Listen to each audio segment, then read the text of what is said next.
Buddhaṃ saraṇaṃ gacchāmi.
So the 26th of May is Wesaka puja, a day in which Buddhists around the world recall and remember, celebrate the birth, the enlightenment, the parinibbana of the Lord Buddha.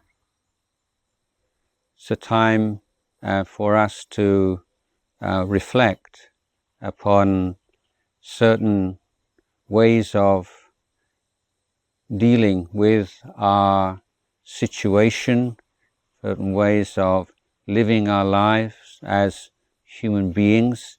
It's not just the recollection of some historical event.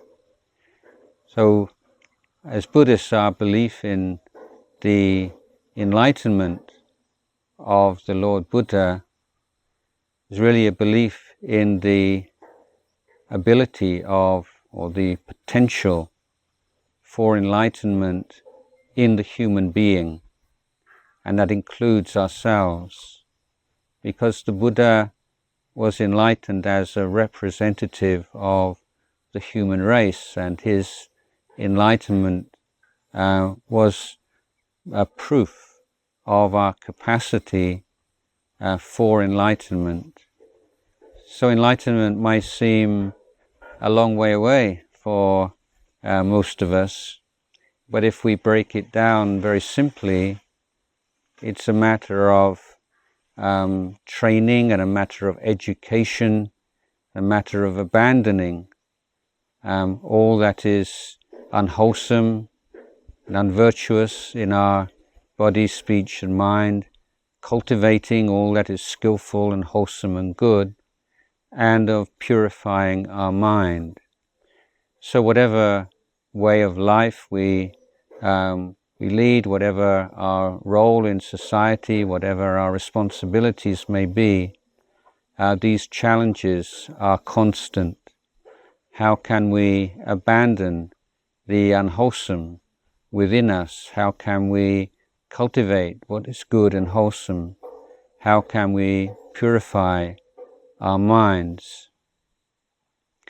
The confidence that this is something that we can do and should do is vital. And the Buddha taught us that being born as a human being is in itself a great achievement. We must have created much good karma in previous lives to be here in the first place, but that it is our responsibility to make the very best use of this opportunity. Now, in the society today and in the world at large, we are going through a very difficult time, whether it's the actual physical suffering of COVID, or the grief that comes from losing a loved one to COVID, or the general fear and anxiety that we might become infected, or perhaps even more worryingly that members of our family might become infected by this virus. And then, of course, there is the very burdensome effects on our finances and on our livelihood and on the society at large. But here the Buddha reminds us that there is a distinction to be made between things that are very difficult to bear and to be with, and the suffering that we may experience as a result of that. And these two things are not one and the same. They can be separated. That is to say, we can go through very difficult times and yet not necessarily have to suffer from them mentally. And that's because mental suffering is always to one degree or another conditioned by cravings and desires. In the case of COVID, I think it's very clear, isn't it, that one of the fundamental desires and thoughts that people have is that it shouldn't be like this, or I don't want it to be like this, or why is it like this? And so we expend a lot of unnecessary energy, and we run around in mental circles fighting against things that we cannot overcome. The situation is like this. In fact, of course, during this unusual or unique period,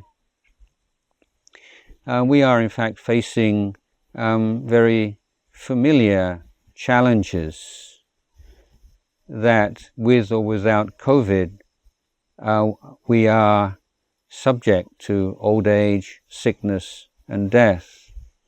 Our lives are much more vulnerable than we would perhaps like to think. There are so many ways in which we can fall ill, or so many reasons for which we may have to be associated with things that we don't like, that we are separated from things that we do like, and that we are thwarted, we are unable to fulfill many of our most basic desires and needs.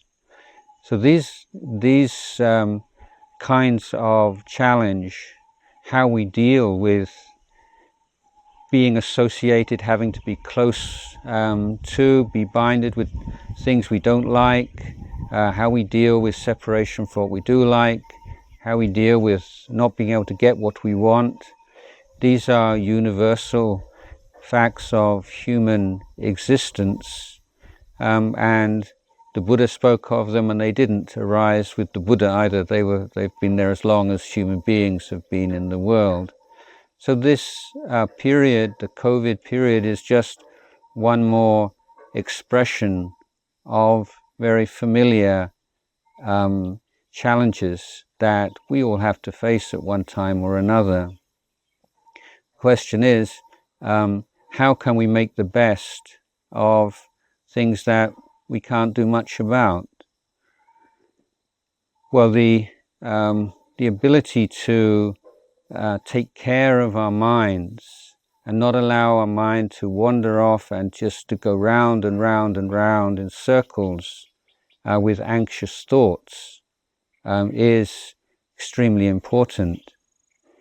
And to be able to do that, you need the muscle of mindfulness and awareness. And this is why meditation practice is so important, because in meditation we are strengthening this mindfulness muscle.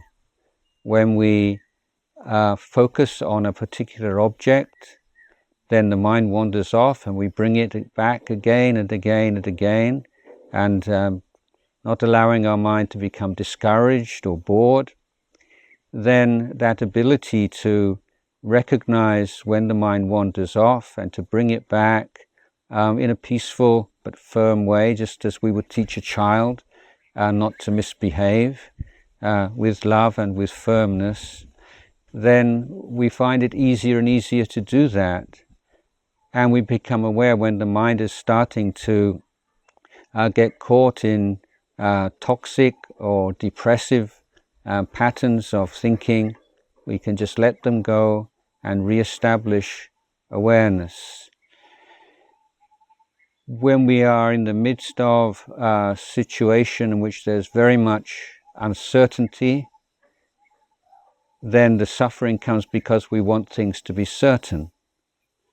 So when we can just embrace that uncertainty, right now we don't know, and be at peace with not knowing, and to bring our mind again and again back to the present moment, because this is our reality. The present moment is our true reality, and then we can ask ourselves, what can we do right now? Maybe not what we can do tomorrow or in the next month, or not thinking in the abstract, but thinking very concretely about what can we do right now, what can we do this morning, what can we do this afternoon, to make the best of the situation we find ourselves in, and learning to find ways to deal with the mind so we can keep the mind in a happy or content frame. So that's not doesn't mean repressing negative thoughts, but recognizing them and just very gently letting them go. But the practice of gratitude is a very helpful one here. When we're in a difficult situation, the mind tends to wander to all the things we don't have and all the things that are making our life difficult, but simply bringing to mind all that we have to be thankful for in our lives, all that we have been given, whether from our parents or our teachers or from our culture. There are so many things in our lives that when we stop and we think about them, then gratitude arises, and that gratitude is a great healer of the human heart. If during COVID you're in lockdown and you can't get out and about, and you're leading a rather sedentary life, then physical exercise is very important. So these are basics. These are things we can do. We can look after our body, make sure we get plenty of exercise. We can look after our mind by developing the skills, meditation skills, particularly of mindfulness, and we can turn the mind to things that make it flourish and feel uplifted and happy, particularly through practice of gratitude. We can chant and recite mantras. We can do things together with our family. Acts of kindness for others are something that brings joy to our own hearts, and of course is helpful to others. And at this time of COVID, there's nearly always someone who's worse off than we are. that we can do something, even if it's just a very small thing, to help others. And constantly looking to learn from this experience. Your life changes because of COVID. Are there things that have changed for the better? For many people's lives, they can realize how much of their lives they used to waste. In lockdown, many people who used to go to pubs and bars and stay out late at night, no longer able to do that. And that's the suffering for them. But after a while, maybe they see, yeah, actually there's better ways of spending time than that. And people finding new hobbies, new pastimes. And so within what is generally a rather dark and difficult period, there are things that can be learned, and we can discover things that perhaps otherwise we might not have discovered. Most importantly, of course, as the Buddha teaches us, that life is very fragile, life is valuable, and this is something that we need to ask ourselves, that given the fact that we have no guarantees how long we are going to live in this world, how can we live in such a way that we feel we've done the best that we could every day? Some successes, some failures, but overall we've really tried to create happiness and benefit for ourselves, and happiness and benefit for those around us.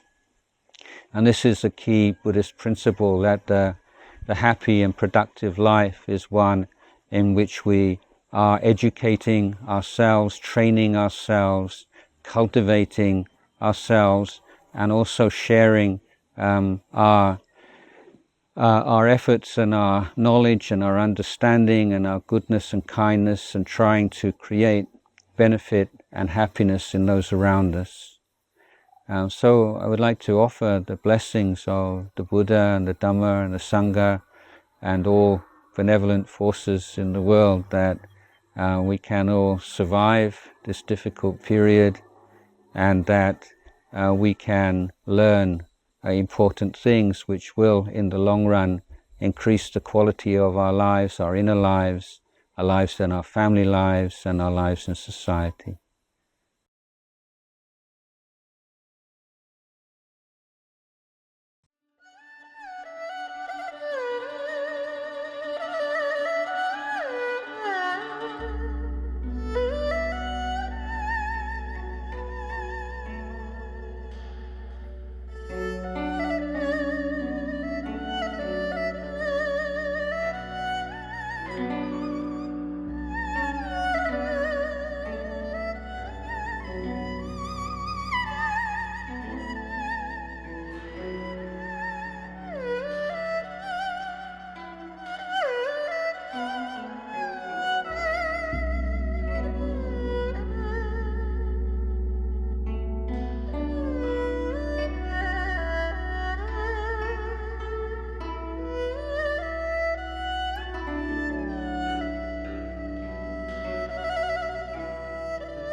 So I'd like to end with a blessing. Yatha varivaha pura paripurenti sagarang evamivaito thinang petanang upakapati ichitang batitang tumhang kippamiva samijjato sapphe purentu sankapa janto panaraso yatha manijo tiraso yatha sapitiyo iwa janto sabharoko vinasato มาเตมวัตวันตรายโยสุขีทิคายุโคภวาอภิวาทนาสีลิสนิจจังวุธาปัจจาหิโนจตารโอธรรมาวัฏันติอายุวโนสุขังภาลังพุทธังสรณังกัจฉามิ